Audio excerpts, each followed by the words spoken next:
Shalom, my YouTube family. We will begin continuing on with part 3 of the Canaanite connection. I will be breaking down further who are the Canaanites. Now, if you are just now tuning in for the first time, I invite you to tune into part 1 and 2 as well. And if you have any questions or concerns, please do not hesitate to ask. I read and respond to everyone's comments. Now let's begin. As many say, to find Israel, we have to see who fits the curses of Deuteronomy 28. So today we are going to utilize the same logic to identify who the Canaanites are by evaluating their customs and religious beliefs. And then we will see what group presently fits this description. So according to the Bible, Baal was the god of the Canaanites. So let's see how they are still worshiping Baal to this very day.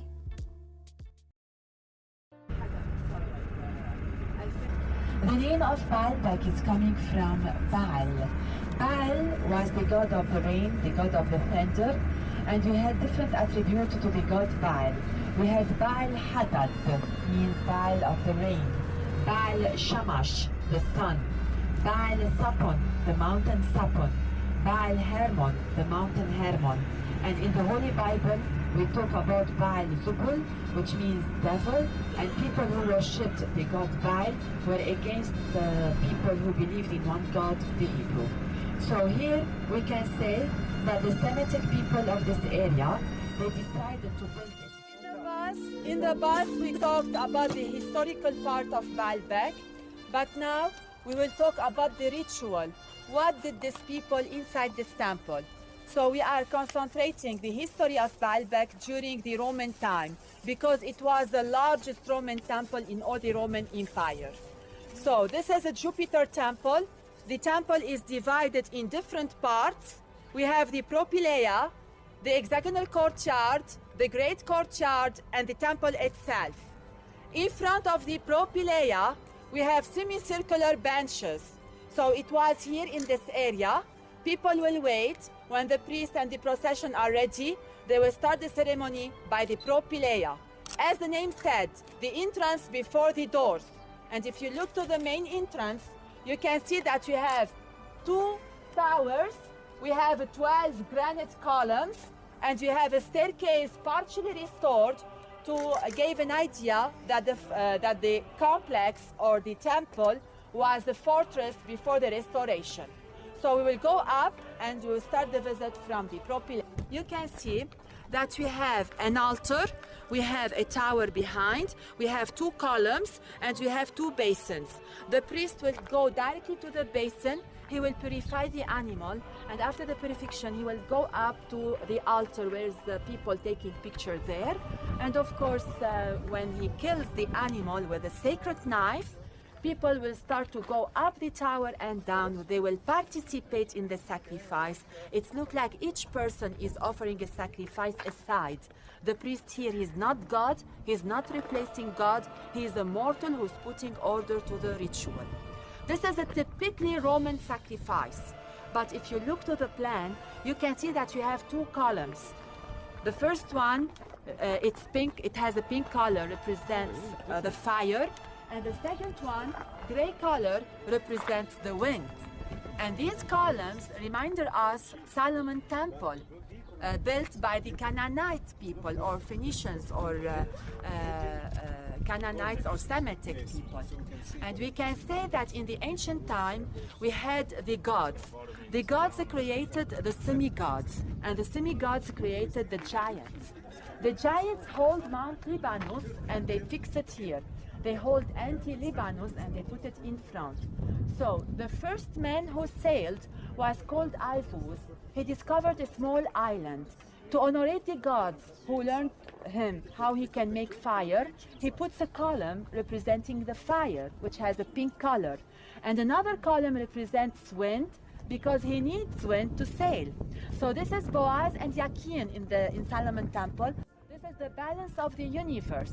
So for the locals of Baalbek, when they go inside this temple, they are looking to Baal, but for the Romans, they are looking to Jupiter, which means that Baal and Jupiter, same god. So our God is your God, so there's no difference between us. In that way, Rome will fix her authority in this area, and of course they will leave.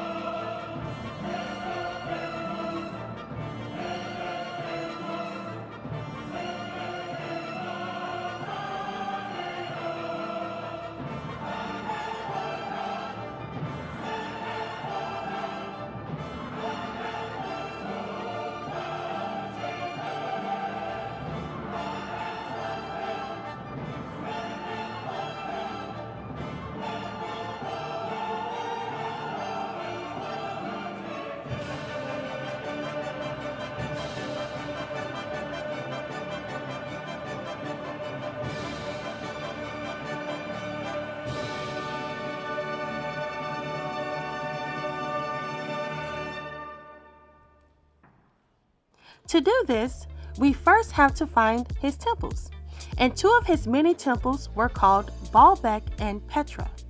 The temple of Baalbek was located in present-day Lebanon, which is located in the Levant.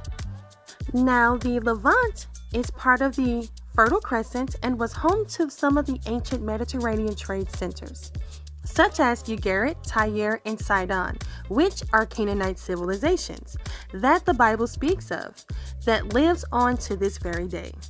Baalbek is the homeland of the Phoenician civilization. Some colonies, like Carthage, became important cities in the ancient world. One of the main products they traded was a beautiful purple dye. The Phoenicians even got their name from a Greek word that means purple red. Where did the dye come from?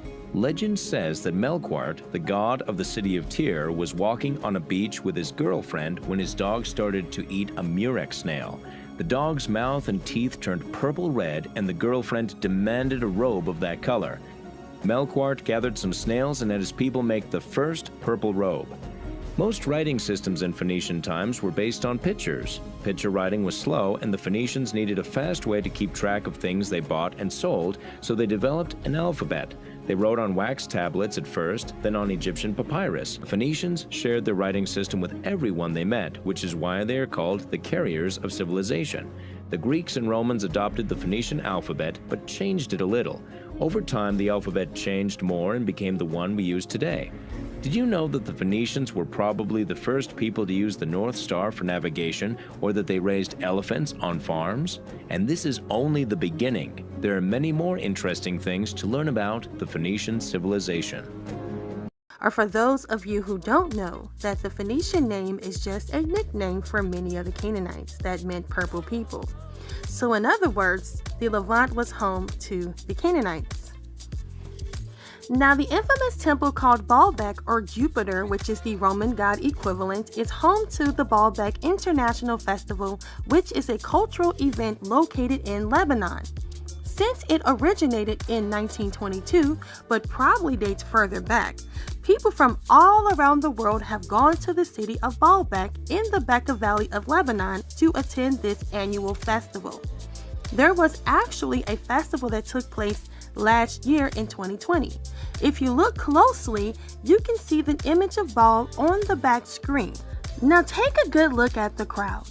Does any of them appear to be of African descent? Does any of them have nose rings and plates in their lips? No, they don't. No matter how much people try to make you think the Canaanites were these primitive people, they were the complete opposite. These people represented high status. Why else would the Israelites want to replace their God, the Most High, with the Canaanite god Baal?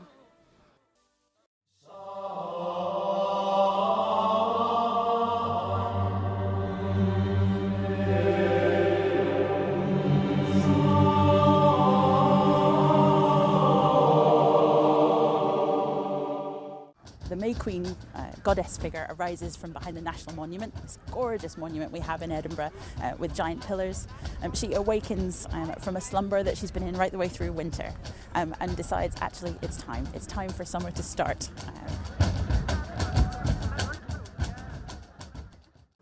See, in Deuteronomy 16:21-22, It was written that the Most High said, "Thou shalt not plant thee a grove of any trees near unto the altar of thy Lord thy God, which thou shalt make thee.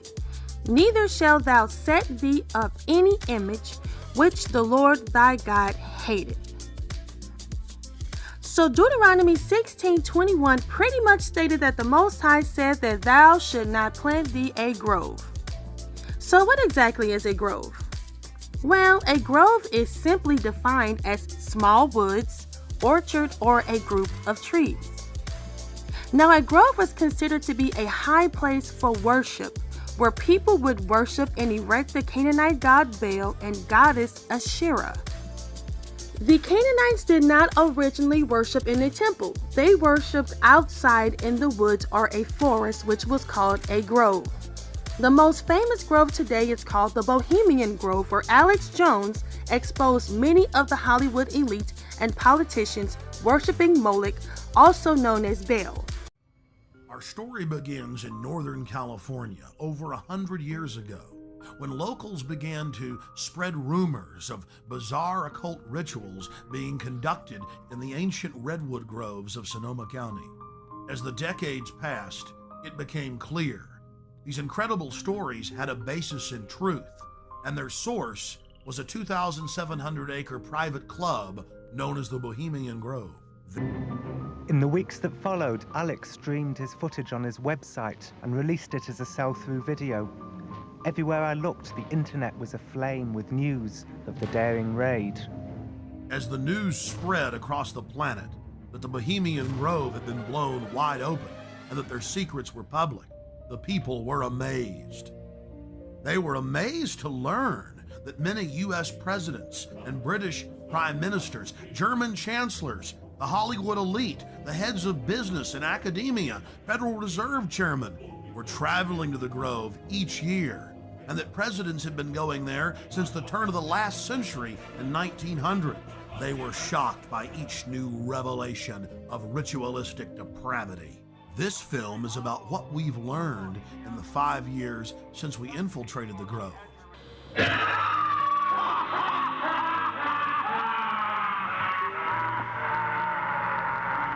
All of that changed on July 15th, 2000, when we ripped aside the veil of secrecy and were successfully able to penetrate the Bohemian Grove on their high holy day and videotape the cremation of care ritual. Remember, Hollywood received its name from the holly tree, which was a sacred tree where the witches created their wands, which was in a grove. Today, this form of worship was marked as paganism. Another notable group of people known for worshiping in the woods would be a people known as the Celts. The Celtic religion, called Druidism, was closely tied to their natural world, and they worshiped their gods in sacred places like lakes, rivers, cliffs, and bushes. Winter's birth. From across the provinces, they joined together on the hill where Druids first stood.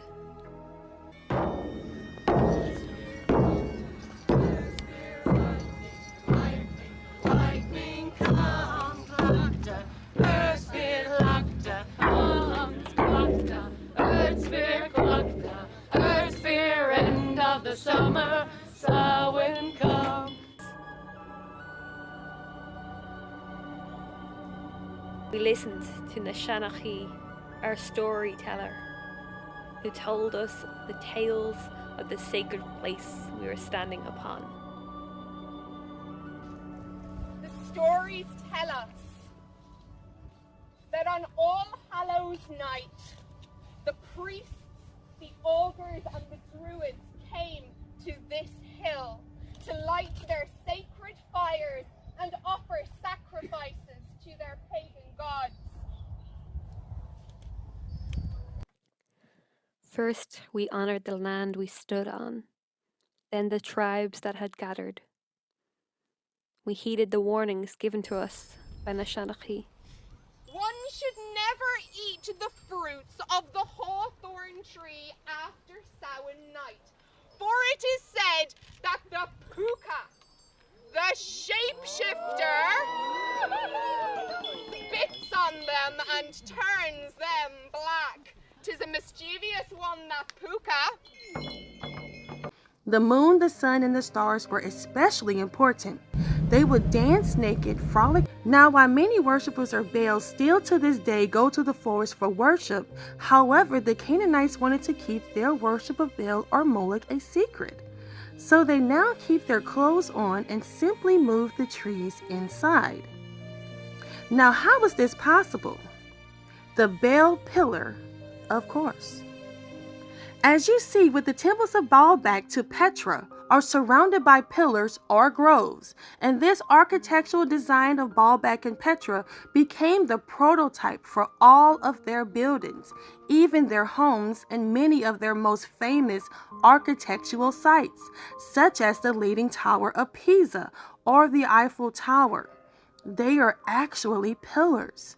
The Colosseum was a site for human sacrifice filled with death daily, that was given and received in the name of Baal. The Roman Catholic Church is the Church of Baal, if you look at the pillars that surround the temple. There's a new video this morning that some say may be proof we're not alone in the universe. A UFO in the form of a bright light is seen descending over the Dome of the Rock in Jerusalem. The video is said to be taken over the weekend. Then suddenly the light shoots up into the sky. There you see it. Another video from a different angle appears to show the light doing the same thing. All of these buildings are temples and show the highest form of devotion and worship to their god Baal. The worship of Baal would not be complete without a thanksgiving, and a thanksgiving would not be complete without a sacrifice. You know, it's no surprise that the Temple of Baal resembles the architectural designs of all the known courthouses in America to China and Russia and all throughout Europe. Because these are the Canaanites, and on the steps of these courthouses, our ancestors were hung and sold for all to see in the name of Baal. These acts were ritualistic killings and murders. When you examine the lynchings of our ancestors, they were all done on trees, in a so-called grove. It was happening so much their bodies were labeled as strange fruit. Even Christ, our Messiah, was hung on a tree, as it was written in Acts 5:30. The God of our Father raised up Jesus, whom ye slew and hung on a tree. However, this form of ritualistic killings were running rampant after slavery. One case in particular was the peculiar case of Lee Walker. They always begin with a young black man who was accused of doing something inappropriate to a Caucasian woman. So on July 22nd, 1893, it was reported that Lee Walker, a young African-American man, was accused of raping a Caucasian woman. The mob dragged Walker from his cell, beating him, stabbing him, and stripping him of his clothing. They took Walker north on Front Street to an alley between Sycamore and Mill Street, where they hanged him from a telegraph pole. Once Walker was dead, many spectators left, but some mob members cut the body down, burned it, and mutilated it for souvenirs. As a final insult to decency and to the law, the mob members left the remains of Walker's body at the courthouse. Now let's take a look at this esoterically. A sacrifice is first killed, burnt, and then offered up. Well, Lee was first beaten, stabbed, then he was hung, in this case on a telegraph pole. Now there is something called a Asherah pole. Now Asherah was the goddess of the Canaanites. So then Lee's body was then cut down and then burnt, then mutilated for quote-unquote souvenirs. And that, ladies and gentlemen, was a burnt sacrifice.